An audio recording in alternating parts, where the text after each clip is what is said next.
열매 거센 풍랑도 잠잠하게 되도다. 아멘. 오늘 말씀은 성령의 첫 열매라는 제목으로 여러분들과 하나님의 말씀을 함께 나누도록 하겠습니다. 우리 함께 해보실까요? 성령의 첫 열매. 여기 물이 있습니다. 물 보이시나요? 자, 물을 컵에 따르겠습니다.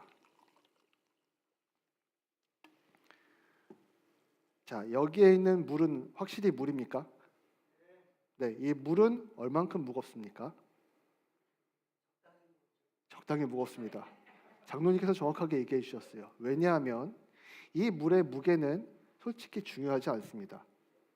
이 물이 컵에 담겨져 있고 제가 이 물컵을 계속 들고 있는 한 물의 무게는 점점 무겁게 느껴질 겁니다. 점점점 무겁게 느껴지면 느껴질수록 이 물은 한 컵밖에 되지 않는 물이지만 제 팔을 저려올 것이고 아파올 것이고 제가 고통스럽게 느껴질 겁니다. 만약 이 물이 육신이라면, 세상의 생각이라면 어떻겠습니까? 만약 이 물이 예수님께서 우리에게 주시는 생명수라면 어떻겠습니까? 육신의 생각이라면 나는 여전히 고통받고 힘들어할 것이고, 생명수라면 나는 흔들리지 않고 이 물을 굳건하게 지키려 들 겁니다. 무거운 게 중요합니까? 사는 게 중요하죠. 예수님의 생명수가 내 컵에, 내 손에 붙들려 있으면 저는 결단코 이 컵을 내려놓지 않을 겁니다. 아무리 고통스럽더라도 이 컵에 있는 물은 나에게 생명이기 때문에 그렇습니다. 그러면 성령의 첫 열매라고 얘기했던 가장 중요한 말이 무엇일까? 여러분들은 오늘 본문을 통해서 그것을 알아보도록 할 것입니다. 1절부터 11절까지 쭉 훑게 될 건데 각 구절마다 단어들이 서로 연결돼 있고 그렇습니다. 왜냐하면 사도 바울은 이 글을 쓸 때에 어디서 쓰였냐? 로마 시민들을 위해서, 로마에 있는 사람들에게 이 말씀을 썼습니다. 그 얘기는 알 만큼 아는 사람들이라서 말씀의 흐름, 이 설교의 흐름을 놓치지 않을 거다라고 생각했기 때문에 그렇습니다. 말씀을 연구하면서 설교자가 성도들을 위해서 대신해 줄 수 있는 게 무엇일까라는 생각을 많이 해봤습니다. 저희들은 말씀을 연구해서 여러분들께 쉽게 이해하도록 이 말씀을 고민하고 연구합니다. 그러면 여러분들이 앉아서 도대체 이 말씀은 무엇일까 고민하는 시간을 조금이라도 줄여드리면 좋지 않을까. 그것이 지금의 설교 시간이고 우리가 해야 하는 말씀의 전파자들의 모습이 아닐까라는 생각을 했습니다. 그 얘기는 제가 여기서 이 말씀을 풀어내지 않아도 여러분들 집에서 말씀을 깊이 읽고 또 읽으면 이해가 되신다는 말입니다. 저는 그 시간을 줄여드리려고 이 자리에 올라왔습니다.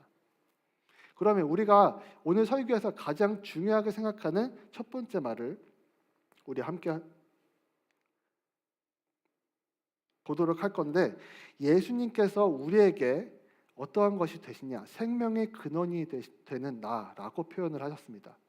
제가 아까 물을 설명으로 했지만 예수님께서 내 마음속에 들어와 계신 것은 생명이 있는 것입니다. 그러나 사람들은 예수님이 내 마음속에 없을 때 생명이 없습니다. 그래서 자기 앞에 무엇을 팝니까? 스스로 웅덩이를 파게 됩니다.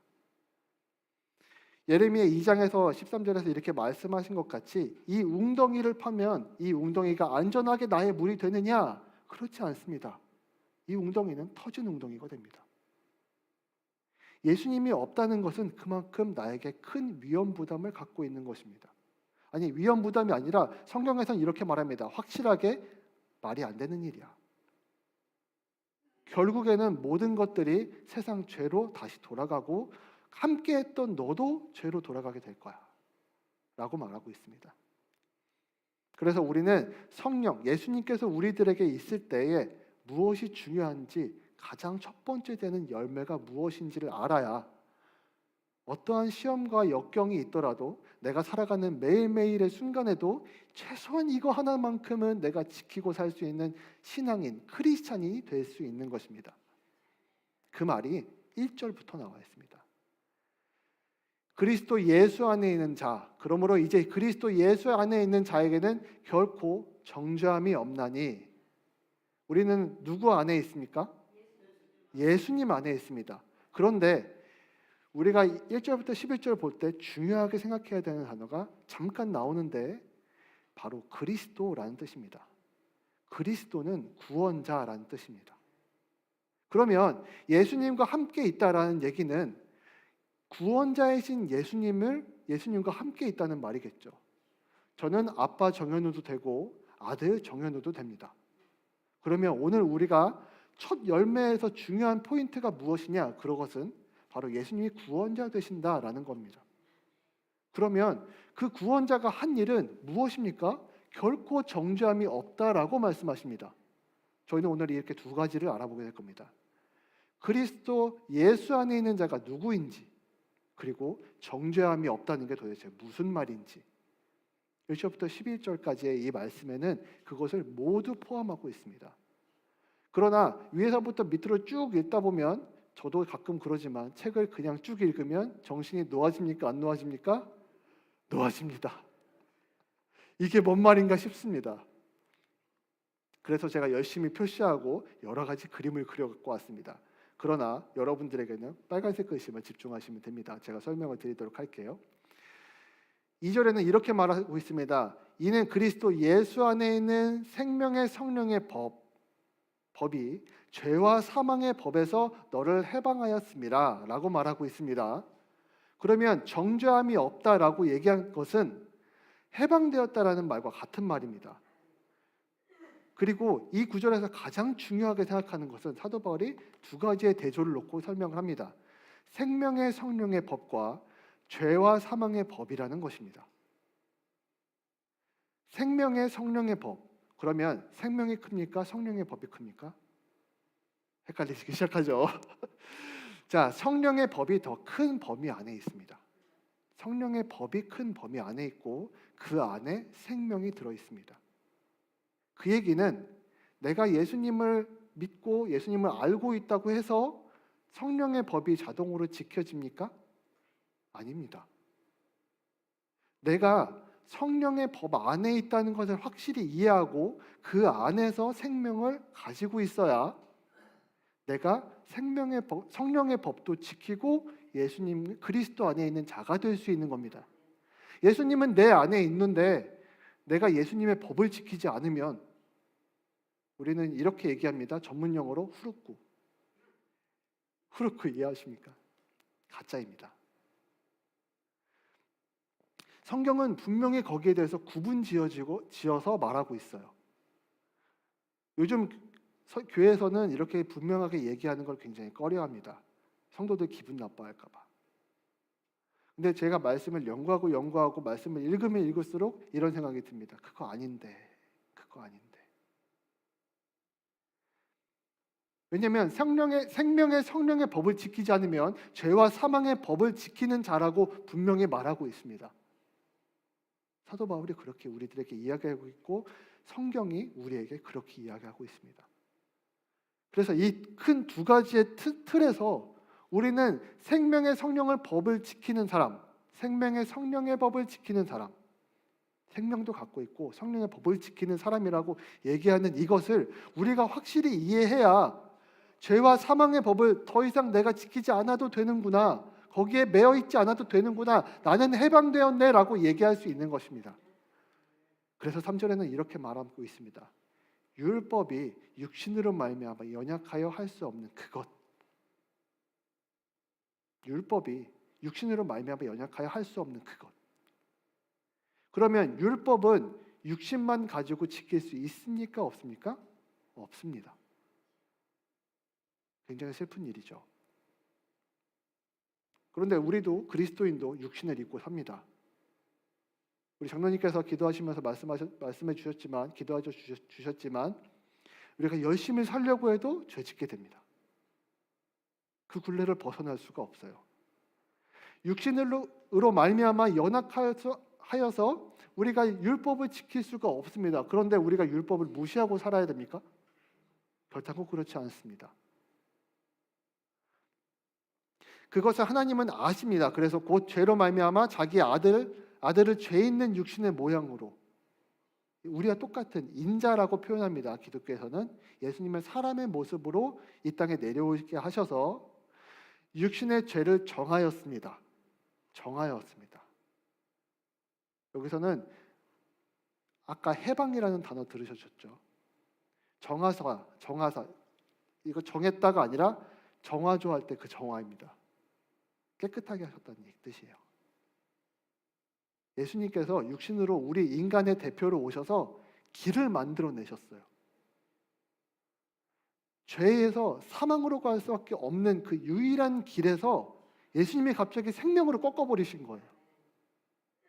그러면 예수님께서 육신의 죄를 정하여 주셨던 그 길을 우리가 간다는 말인데, 내가 간다는 말인데 나의 삶에서 그게 완전히 드러나나? 내가 그걸 느끼며 사는가? 그것은 굉장히 중요한 일입니다. 그래서 육신을 따르지 않고 그 영을 따라 행하는 우리에게 율법의 요구가 이루어지게 하려 하심이니라 라고 말합니다. 그러면 우리는 여기서 중요하게 생각해야 합니다. 그 영이 무엇입니까? 예수님을 말하고 있습니다. 제가 설교 시간에 강단에서 여러분들께 종종 물어보고 목사님께서 얘기하시는 것들이 있습니다. 여러분들 안에 예수님이 계십니까? 그러면 성령이 계시다고 했습니다. 그 영이, 예수님의 영이 우리 마음속에 들어와 계십니다. 그러면 우리는 율법의 요구를 지키는 자입니까? 못 지키는 자입니까? 지키는 자입니다. 지키는 자입니다. 그런데 내가 지켰다고 생각이 자연스럽게 들어집니까? 안 들어지죠. 그래서 첫 번째 열매로 예수님께서 결코 정죄함이 없나니 라고 말씀하신 겁니다. 그 율법의 요구 때문에 예수님께서 그 요구를 깨끗게 하신 겁니다.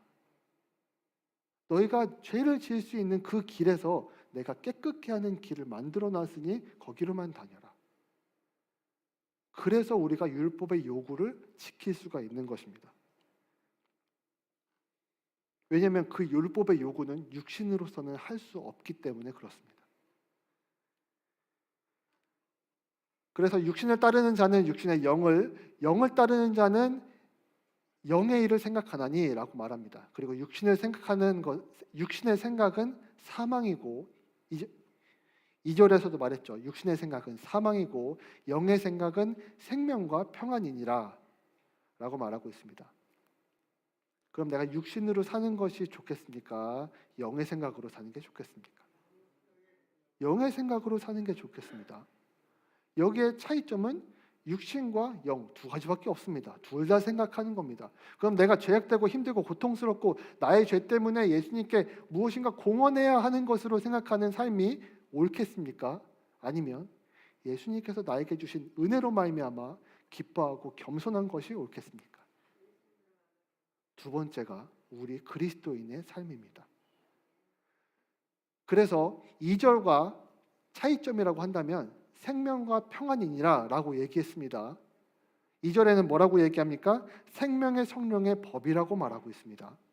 자, 생명은 똑같은 단어 나왔습니다. 그럼 평안과 같은 말은 무엇입니까? 성령의 법입니다. 그래서 우리가 그리스도인으로서 성령의 법을 지키는 자로 있을 때에 우리가 무엇을 느끼게 됩니까? 평안함을 느끼게 됩니다.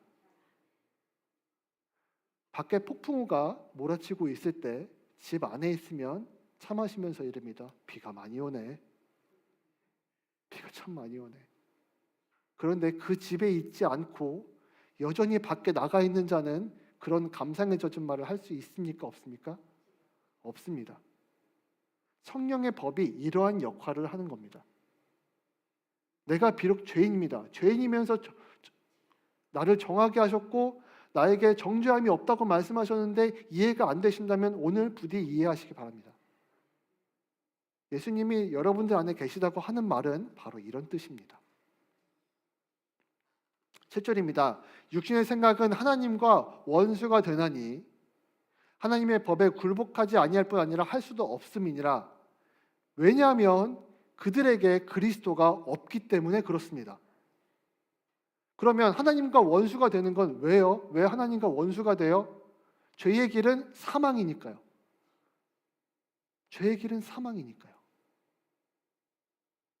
생명의 길은 성령이니까요. 그래서 하나님과 원수가 되는 겁니다. 하나님이 죽음으로 가고 죄를 짓는다라고 말할 수 있습니까? 없습니다. 하나님은 죄를 미워하시나니라고 말하고 있습니다. 그래서 원수가 되었던 겁니다. 하나님께서 할 수 없는 길, 그곳으로 결단코 갈 수 없는 길, 아무리 애통하고 고통스럽고 힘들어도 그 길은 갈 수 없는 길, 그것이 죄의 길이 됩니다. 그렇기 때문에 육신에 있는 자들은 하나님을 기쁘시게 할 수 없는 것이 여기서 나오고 있습니다. 하나님은 이들을 보고 기쁘시게 하지 못할 뿐더러 이들을 보고 고통스럽고 애통해야 하십니다. 그들이 예수님께 돌아와서 그리스도를 마음에 품고 생명의 성령의 법을 따르는 자가 되었으면 하는 그 간절한 마음에서 이 땅에 여러분들 마음속에 모두 다 예수님을 보내주시고 어떻게 살으라고 하십니까? 예수의 모습대로 살아라. 그리스도 예수이니까 너에게 예수의 모습으로 다른 사람들에게 은혜를 베풀라 라고 말하고 있습니다.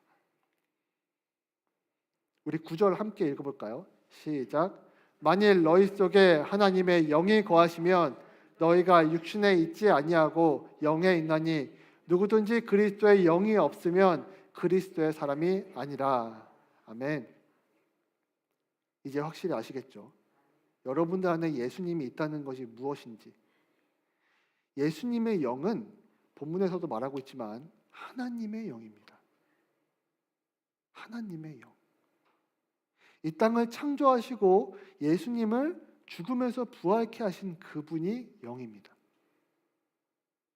그러나 내가 여전히 육신에 있지 않고 영에 속하게 된 것이 예수님 때문이라면 9절에는 이렇게 10절에는 이렇게 말해요. 또 그리스도께서 너희 안에 계시면 몸은 죄로 말미암아 죽을 것이나 영은 의로 말미암아 살아있는 것이라 라고 말하고 있습니다. 너희 안에 예수님이 있으면 몸은 죄로 말미암아 죽을 거야. 그것을 더 이상 어떻게 할 수는 없어요. 너희가 이 땅을 살아가면서 육신의 죄로 말미암아 고통받고 힘들어하는 것을 어떻게 할 수는 없어요. 한번 정하신 일이기 때문에 그렇습니다. 그러나 우리의 영은 어떻게 됩니까? 예수님께서 오셔서 우리를 주관하시고 영의 생각을 따르기 때문에 우리는 의로 말미암아 살게 되는 것입니다. 사도 바울은 우리들에게 이것을 이야기하고 있었어요. 너희들에게는 예수님이 있어. 그래서 그 예수님으로 말미암아 세상을 이겨나갈 수 있는 거야. 누가 뭐래도 너가 예수 그리스도와 함께 있다는 것은, 너희가 예수 그리스도와 함께 있다는 것은 결코 정죄함이 없어서 자유함을 겪게 되는 거야 라고 말하고 있는 것입니다. 마지막 11절입니다. 예수를 죽은 자 가운데서 살리신 이의 영이 누구입니까? 하나님이죠. 예수를 죽은 자 가운데서 살렸는데 예수님이라고 하면 이상하잖아요. 그렇죠? 예수님을 죽은 자 가운데 살리신 이의 영, 하나님의 영이 누구 안에 있어요? 우리 안에, 너희 안에 거하시면 그리스도 예수, 구원자 예수를 죽은 자 가운데서 살리신 이 누구입니까? 하나님입니다. 이가 너희 안에 거하시는 그 영, 예수님의 영으로 말미암아 너희의 죽을 몸도 살리시리라. 여기서 아주 뜨뜻미지근하게 말씀을 풀게 되면 여러분들이 고통받고 나서 죽은 다음에 천국에 가면 여러분들을 살리는 느낌이 드실 겁니다 라고 말하게 됩니다. 그러나 저는 이 자리에서 여러분들이 이렇게 믿었으면 좋겠어요. 강렬하게 여러분들의 지금 이 시간에도 죽을 몸을 살리실 분이 예수 그리스도라고 믿으시기 바랍니다. 왜냐하면 예수님이 들어와 있다는 것은 나는 영의 생각, 예수님의 생각을 하는데 예수님은 생명이시기 때문에 내 안에 들어와 있는 내가 생명의 삶을 평생 살아가는 것이 옳습니까? 맞습니다. 옳습니다. 결코 거기에는 정죄함이 없기 때문에 그 생각이 옳은 겁니다. 그래서 여러분들이 그리스도 안에 있으면 언제나 이렇게 말합니다. 항상 기뻐하고 감사하고 주님께 영광을 올려드리게 되는 겁니다. 내가 죄를 지었지만 여전히 즐겁습니다. 주님께 여전히 감사합니다. 왜냐하면 아버지 되신 하나님 예수 그리스도께서 나를 아버지의 측은한 눈빛으로 용서하시며 끌어안아 주셨기 때문에, 그래서 나는 정죄함이 없는 겁니다. 그것이 예수님을 마음에 품고 살아가는 사람들의 첫 번째 열매입니다. 방언을 못할 수 있습니다. 기도를 오래 못할 수 있습니다. 말씀을 많이 외우거나 보지 못할 수 있습니다. 그러나 이것만큼은 모든 사람들에게 주어지는 성령의 열매입니다. 모든 것은 예수 그리스도를 내 마음속에 모셔들었다는 확신에서부터 시작됩니다. 그러면 모든 것들이 정리가 돼요. 내가 어렵고 힘들고 고통스럽고 나를 힘들게 하는 사람들이 있을지언정 내 안에 누가 있습니까? 예수님이었습니다. 그게 중요합니까? 아닙니다. 저도 말씀드렸죠. 이 안에 있는 컵에 생명의 물이 중요한 겁니다. 내 안에 예수님이 있다는 게 중요한 거예요. 내가 힘들든지 고통스럽든지 좀 번거롭든지 그게 뭐가 대수입니까? 예수님이 내 안에 계신데, 그리고 그 예수님이 이 땅에 더 많은 예수로 살라라고 얘기하셨던데 나는 그렇게 지켜야 하지 않겠습니까? 그것이 바로 우리 크리스찬이 살아가야 되는 모습입니다. 그러나 우리가 결코 정죄함이 없다라는 것을 여러분들께서 깊이 이해하지 못하실 수도 있습니다. 그래서 예수님께서 하신 말씀도 제가 들고 왔습니다. 사도 바울도 말을 못 믿으면, 이해를 못하면 어떡하나 싶어서 예수님께서 직접 하신 말씀을 제가 들고 왔습니다. 요한복음 15장 5절입니다. 우리 함께 읽어보실까요? 시작.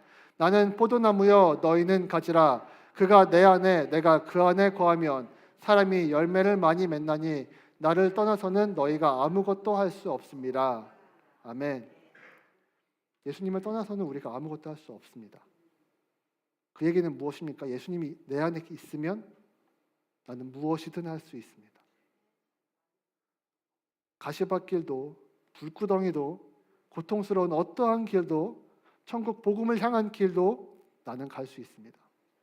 예수님이 내 안에 있으니까요. 그게 첫 번째입니다. 그게 가장 우선되는 거예요.